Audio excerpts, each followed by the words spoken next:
Good morning students. आज का अपना टॉपिक है मैग्नेटिक प्रॉपर्टीज़। मैग्नेट आपने नाम सुना होगा, चुंबक। ये प्रॉपर्टीज़ जो है मेटल्स में होती है और डी ब्लॉक में ही मेटल्स हैं, तो कहीं ना कहीं ये भी मैग्नेट के जैसे ही बिहेव करती है। तो आज हम देखेंगे कि क्यों ये मैग्नेट के जैसे बिहेव करती है और साथ में ही ऐसा इनमें क्या है कि कुछ मेटल्स तो मैग्नेट के जैसे बिहेव करती है, कुछ जो है बिहेव नहीं करती हैं, और कुछ मैग्नेट से भी ज़्यादा मतलब स्ट्रॉन्ग मैग्नेट की जैसे बिहेव करती है। तो इसके बारे में आज अपन बात करेंगे। ये एक आप टेबल देख रहे होंगे जिसमें आपके फर्स्ट में D0 to D5। इसका मतलब यह है कि D जो ऑर्बिटल होते हैं 1 2 3 4 और 5 बिल्कुल भी इलेक्ट्रॉन नहीं है तो D0 आ गया, एक अनपेड इलेक्ट्रॉन है तो D1 आ गया, दो है तो D2 आ गया, तीन अनपेड इलेक्ट्रॉन है तो D3 आ गया, चार अनपेड इलेक्ट्रॉन है तो D4 आ गया, पांच अनपेड इलेक्ट्रॉन है तो D5 आ गया। क्लियर। अब यहाँ पर जो है आपके कुछ आयंस दे रखे हैं। ये आयंस कैसा है थोड़ी देर बाद अपन डिस्कस करेंगे। और ये एक फार्मूला दे रखा है, mu is equal to under root n+2 Bohr magneton. अब देखिए, सबसे पहले इस टेबल के नीचे एक मेटल लिखा हुआ है, इसके बारे में थोड़ा सा अपन समझ लेते हैं। इन transition metal atoms the negatively charged electron have two type of motion. One is the orbital motion and second is spin motion. Due to these motions, magnetic properties are developed in the atom and it's behave like a small magnet. देखिए, जो electron होता है orbit में, वो nucleus के चारों ओर revolve करता रहता है, घूमता रहता है। ठीक है, तो उसको तो बोलते हैं अपन ऑर्बिटल मोशन। और एक खुद के एक्सिस पर भी वो रिवॉल्व करता है, घूमता है, उसको बोलते हैं स्पिन मोशन। यदि आपको ये समझ में नहीं आया तो आप इस तरह से देखो कि जो सन, सूरज के चारों तरफ जो अर्थ है वो घूमती रहती है, लेकिन अपने एक्सिस पर भी तो घूमती है। वैसे ही इलेक्ट्रॉन भी न्यूक्लियस के चारों तरफ घूमता रहता है और अपने एक्सिस पर भी रोटेट करता है। क्लियर। तो दो तरह के मोशन आपको समझ में आ गए। ये दो तरह के जो मोशन हैं वो ही रेस्पॉन्सिबल हैं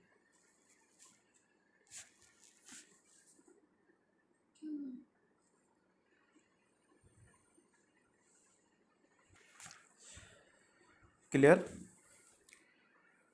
इन दोनों की वजह से जैसा अपन ने देखा कि मैग्नेटिक प्रॉपर्टी डेवलप होती है। This magnetic properties are developed due to two types of motion. अभी दो मोशन के बारे में पढ़ा था। अब देखिए कौन कौन से हैं, orbital motion and spin motion. यानी कि हिंदी में बात करें तो कक्षकीय गति और चक्रण गति। Orbital motion produces orbital angular momentum. यानी कि ऑर्बिटल मोशन जो है वो ऑर्बिटल एंगुलर मोमेंटम को जनरेट करता है या उत्पन्न करता है, जिसको हम डिनोट करते हैं म्यू एल से। इसी तरह से spin motion produces spin angular momentum denoted as mu S. ठीक है, नेक्स्ट पॉइंट की बात करें, जो टोटल मैग्नेटिक मोमेंट होगा वो उन दोनों का सम होगा, दोनों का टोटल होगा। तो टोटल है इसलिए इसको बोल देते हैं म्यू टी। किसका टोटल होगा? Mu L and mu S का। ये तो बात हो गई कि मैग्नेटिक मोमेंट दोनों का सम होता है। अब देखिए यहाँ पर आपको एक अलग बात मालूम चलेगी, वो ये है the transition element have n-1d electron and these are present almost on the surface and largely affected by surroundings. So their mu L value is negligible। यानी कि हमने इलेक्ट्रॉनिक कॉन्फ़िगरेशन पढ़ा था, उसमें अपने क्या आ रहा था, जैसे 4s और 3d। क्लियर? या इसका फार्मूला अपन ने पढ़ा था n-1d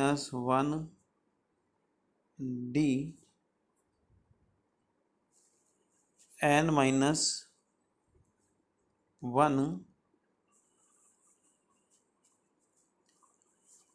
d 1 to 10 and ns 0 1 और 2। तो यहाँ ये आउटर मोस्ट क्या लग रहा है आपको? n-1, यानी कि 3d जो है इसके बारे में यहाँ पर बात हो रही है। देखिए, the transition element have n-1d electron and these are present almost on the surface and largely affected by surrounding. Surface पर है और सराउंड से अफेक्ट है, इसलिए म्यू एल जो होगा वो बिल्कुल नेग्लिजिबल होगा, या हम कह सकते हैं कि बहुत कम होगा। इसलिए उसका इस मैग्नेटिक प्रॉपर्टी में बिल्कुल भी रोल नहीं है। तो अब बचा क्या है? केवल और केवल म्यू एस बचा है। तो यहाँ पर टोटल किसका रहेगा? केवल म्यू एस का रहेगा, क्योंकि म्यू एल तो क्या हो गया है? 0 हो गया है। ठीक है, फिफ्थ पॉइंट आपको लर्न करना है, क्योंकि हायर क्लासेज का है और कंपटीशन में आता है कि the magnetic moment of an electron is expressed in Bohr magneton. Bohr magneton यानी कि इसकी यूनिट क्या होती है? BM, यानी बॉर मैग्नेटॉन। और एक बॉर मैग्नेटॉन की जो होता है वो EH/4πmc होता है। ये आपको लर्न करना है, EH/4πmc। अब देखिए, मोस्ट IMP फार्मूला आपके सामने है, ये आपको हमेशा हमेशा और हमेशा आना चाहिए। The magnetic moment is calculated by the following formula. Mu is equal to √n+2।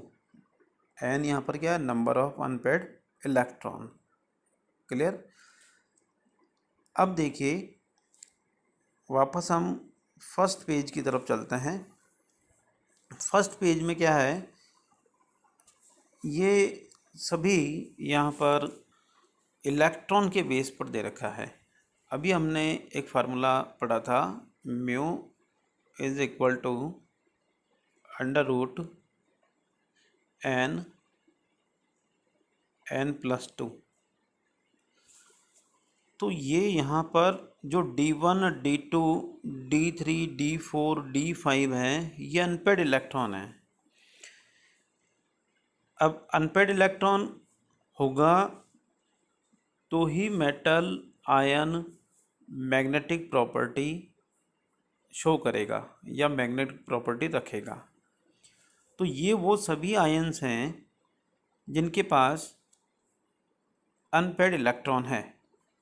जैसे D0 है, इसका मतलब इनके पास अनपेड इलेक्ट्रॉन नहीं है। देखो Cu1 plus Zn2 plus scandium 3 plus Ti4 plus V5 plus Cr6 plus और Mn7 प्लस। अब इनमें जीरो कैसा आया, पहले तो ये आपको आना चाहिए बेसिक से। जैसे Cu1 प्लस है, Cu1 प्लस की बात करें तो इसका इलेक्ट्रॉनिक कॉन्फ़िगरेशन क्या आया था, 4s2 सॉरी 4s1 3d10। ठीक है। अब यहाँ पर क्या चार्ज है, 1 प्लस, तो एक इलेक्ट्रॉन कहाँ से रिमूव होगा, S से होगा या D से होगा। बाहर कौन होता है, S होता है या D होता है, 4s होता है या 3d होता है, 4s होता है। तो ये इलेक्ट्रॉन यहाँ से रिमूव हो जाएगा। जब ये रिमूव हो जाएगा तो कॉपर में से एक इलेक्ट्रॉन माइनस हो गया, तो ये किस में कन्वर्ट हो जाएगा, Cu1 प्लस, और इसके पास बचेगा क्या, 3d10। अब जो 3d10 है, क्या इसमें अनपेड इलेक्ट्रॉन है, ध्यान से देखना। ये मैंने d ऑर्बिटल बना दिए 1 2 3 4 एंड 5। कितने इलेक्ट्रॉन डालने हैं, 10, 1 2 3 4 5 6 7 8 9 10।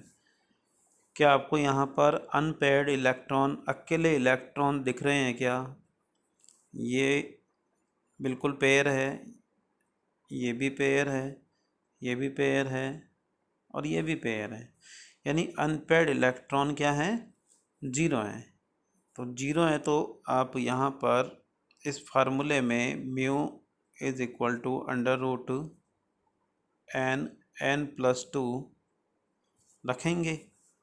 तो म्यू इज इक्वल टू क्या आ जाएगा, 0 0 प्लस 2, तो क्या आ जाएगा 0.0 बोर मैग्नेटॉन। यूनिट लगानी है बोर मैग्नेटॉन। इस तरह से आपको ये वैल्यू यहाँ पर निकालनी है। 1 का मीनिंग क्या हुआ, यानी कि यहाँ n की वैल्यू क्या आ गई, 1। तो अप्रॉक्स आप देखेंगे इस फार्मूले में जब आप 1 पुट करोगे तो 1.9, 2 है तो 2.9,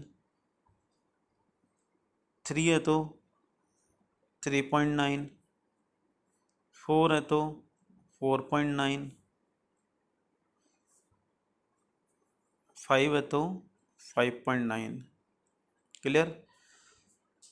ये याद करने की ट्रिक है, आप तो ये समझ लो, 1 1.9, 2 2.9, 3 3.9, 4 4.9 और 5 5.9। थोड़ा सा ऊपर नीचे आ सकता है, जैसे 1 है तो 1.87 आ सकता है, तो अप्रोक्स आपको याद रखना है। क्लियर। ये जो आयंस आपको दिख रहे हैं, इनमें से बोर्ड एग्ज़ाम में कुछ भी आ सकता है।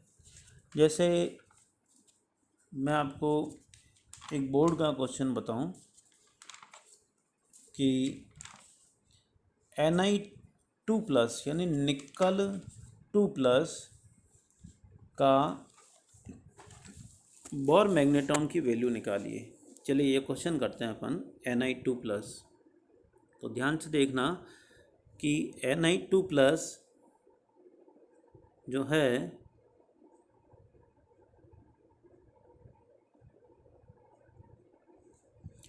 ये Ni का इलेक्ट्रॉनिक कॉन्फ़िगरेशन क्या है, 4s2 3d8। बताया था एन आई कितना होता है 28 होता है। 28 है, इसलिए यहाँ पर भी क्या आ गया 2 और 8। ठीक है, पुरानी वीडियो में आप जा कर के देखना। अब मैंने आपसे क्वेश्चन पूछा Na2+ में बोर मैग्नेट्रॉन की वैल्यू बताइए। तो 2 इलेक्ट्रॉन कहाँ से रिमूव होंगे बताइए। 4s में से रिमूव होगा, तो बचेगा क्या, डी में कितना आएंगे 8, यानी 4s0 3d 8। ठीक है, देखिए 4s0 3d 8, यानी डी में कितने आ गए हैं 8। अब मैं आपको अनपेड इलेक्ट्रॉन बता देता हूँ कि कितना आ रहे हैं। 1 2 3 4 5 6 7 और 8। देखो ये तो सब पेयर में है, जोड़े में है। अकेले इलेक्ट्रॉन कितने हैं यहाँ देखिए, 1 और 1 2, तो टोटल इलेक्ट्रॉन कितने आ गए 2। जब 2 आ रहे हैं तो क्या आ गया D2, और D2 की वैल्यू कितनी आ गई है, D2 की वैल्यू है 2.9। यहाँ पर आपको मिल जाएगा Na2+। बहुत आसान है, 2 नंबर का क्वेश्चन आया था। ठीक है, अब ये तो एक क्वेश्चन हुआ। अब इसमें कितना आयन्स है आप देख लो, 1 2 3 4 5 6 7 8, यानी अप्रोक्स ये 40-50 आयन्स होंगे। तो इतने ही आपके क्वेश्चंस बनेंगे। ठीक है, इसके बाद आगे क्वेश्चंस भी हैं, वो अपन डिस्कस करेंगे। नेक्स्ट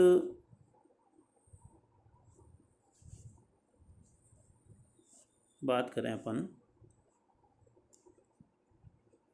कुछ क्वेश्चंस यहाँ पर आ रखे हैं देखिए। Very IMP, calculate the magnetic moment of the following ions Na2+,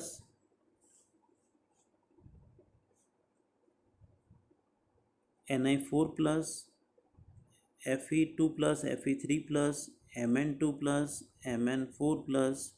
ये सारे किसी न किसी एग्ज़ाम में आए हुए हैं, और ये आप घर पर प्रैक्टिस करोगे।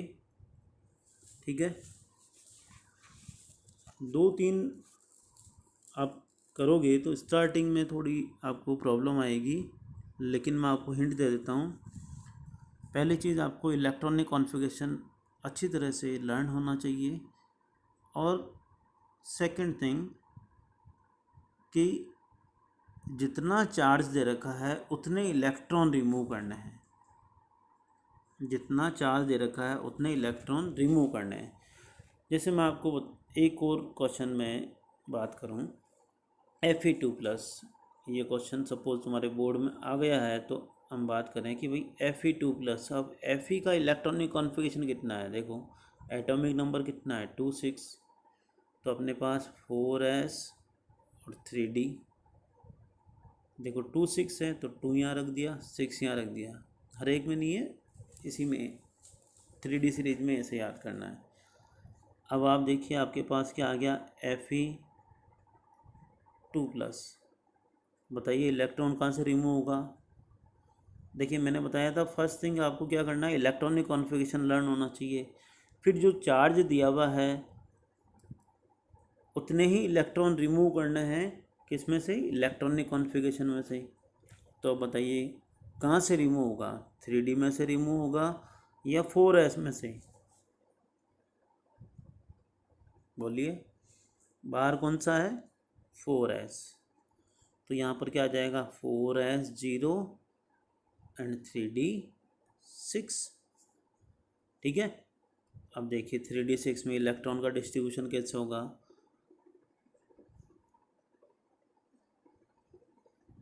1 2 3 4 5 6। How many unpaired electrons are here? Yes, 1 2 3 4। Simple, 4 यानी D4, 4 यानी D4। क्लियर, D4 है तो यहाँ देखिए ये D4 आ गया आपके, ये D4 आ गया है। अब D4 में Fe2+ है या नहीं है, ये रहा, तो इसकी बोर मैग्नेटिक की वैल्यू क्या होगी, 4.9। ठीक है। अब देखिए ये सारी वैल्यू यहाँ पर, ये क्वेश्चन यहाँ सभी जो है वो सॉल्व कर रखे हैं।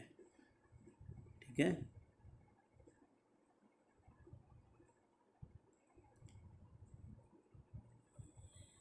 देखिए Ni2+, ये सब आंसर मैंने सामने दे रखे हैं, आपको ये निकालने हैं घर पर सारी चीज़ें। ठीक है, यही एग्ज़ाम में ज़्यादा आता है, और कंपटीशन एग्ज़ाम में तो 100% आता ही है। अब देखिए कि नेक्स्ट कुछ और भी आपको नॉलेज होनी चाहिए। जैसे कोई मैग्नेट है, नॉर्थ और साउथ, ठीक है, मैग्नेटिक वेव्स जो है हमेशा नॉर्थ टू साउथ फ्लो होती है। क्लियर। सपोज यहाँ वैक्यूम जनरेट कर रखा है ना, अब हम ये चाह रहे हैं कि इस बेस पर जितनी मेटल्स अपन ने पढ़ी है या मेटल आयंस पढ़े हैं उनको कैटेगराइज कर दें, उनको बांट दें कि भाई कुछ तो मैग्नेट के लिए की तरफ अट्रैक्ट होती है और कुछ अट्रैक्ट नहीं होती है और कुछ ज़्यादा अट्रैक्ट होती है। तो उस बेस पर यहाँ पर इनको तीन तरह से, मेनली तीन तरह से डिफाइन कर रखा है, डाईमैग्नेटिक, पैरामैग्नेटिक और फेरोमैग्नेटिक। क्लियर। इनको समझने के पहले मैं तुमको एक किस्सा सुना देता हूँ। जैसे आपकी क्लास में 3 स्टूडेंट हैं, ठीक है, और टीचर जो है वो एक तरह से मैग्नेट या मैग्नेटिक फील्ड की जैसे हैं।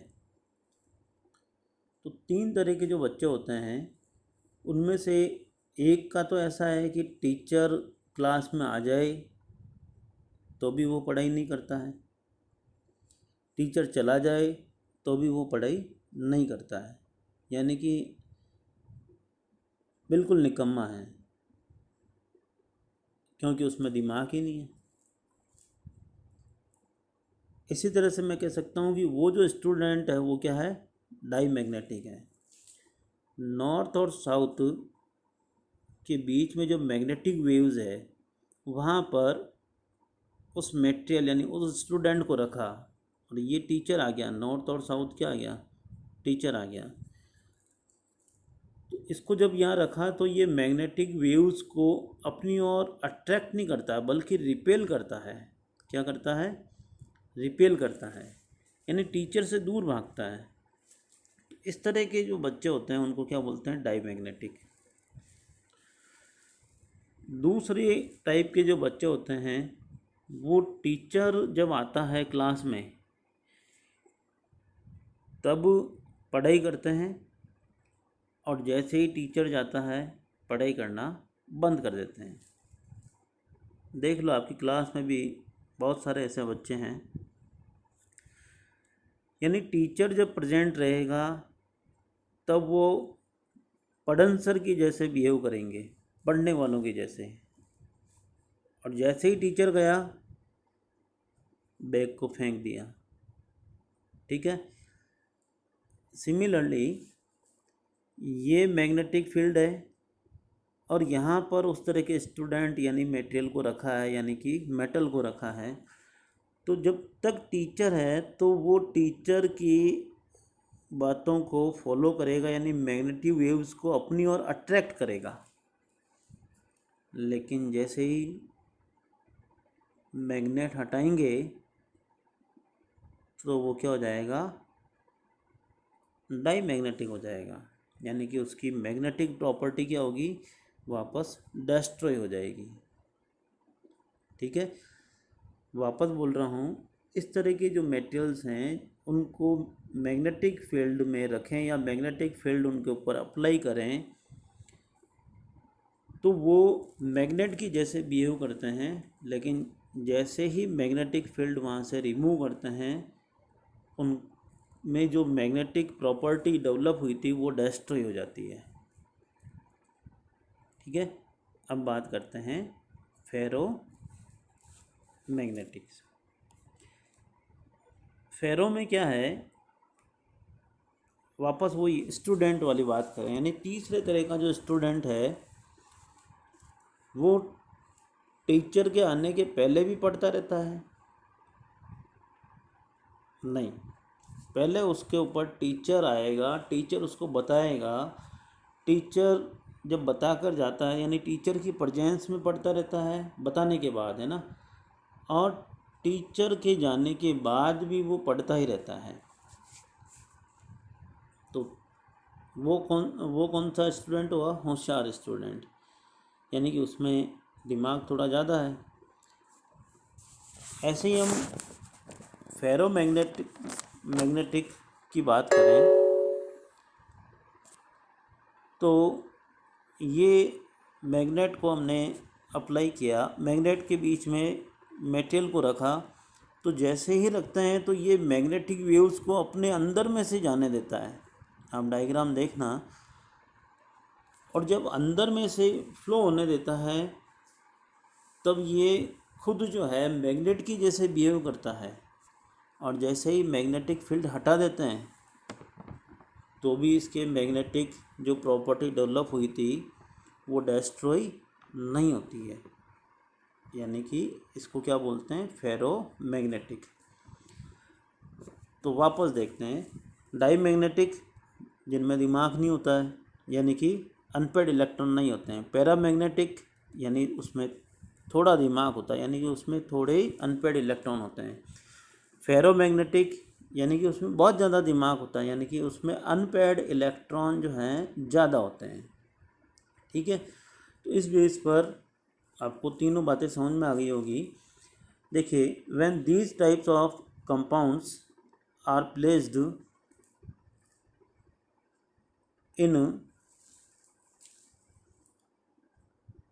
extrinsic magnetic field, then total magnetic moment will also be zero. Substances are repelled from the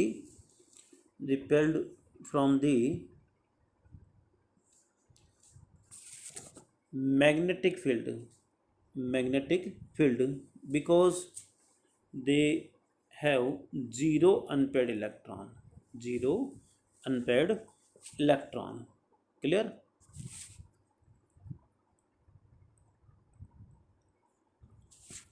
second, paramagnetic, वही बात है, जब इनको मैग्नेटिक फील्ड में अप्लाई करते हैं या उसके अंदर रखते हैं, then the compounds behaves like a magnet but remove from the field magnetic property of this compound is also destroy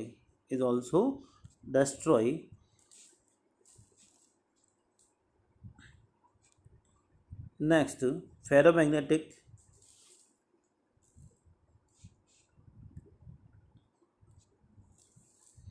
When these types of compounds are placed in the external magnetic field, these behaves like a magnet, but after removing the magnetic field,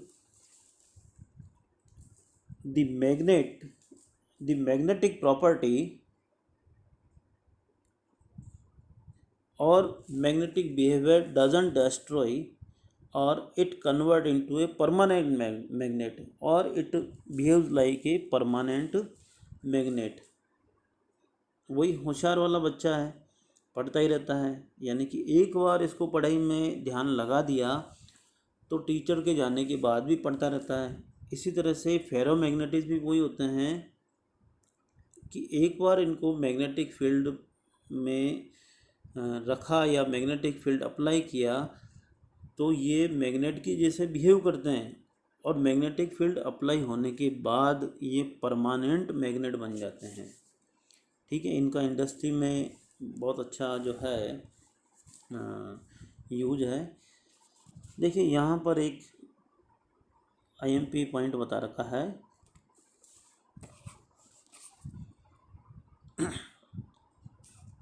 ये रहा, paramagnetism is inversely proportional to temperature. ये आपको ध्यान में रखना है। ठीक है, तो आज का हमारा जो टॉपिक था वो कंप्लीट हो गया है। ये अपन ने मैग्नेटिक प्रॉपर्टी कर ली है। ठीक है, और इसमें इस टेबल में से क्वेश्चन बनेंगे। मेन आपको यही ध्यान में रखना है। इसके अलावा इस फार्मूले के बेस पर ये सारे क्वेश्चंस आपको घर पर करना है, और ये आपके इनके आंसर दिए हुए हैं। ठीक है,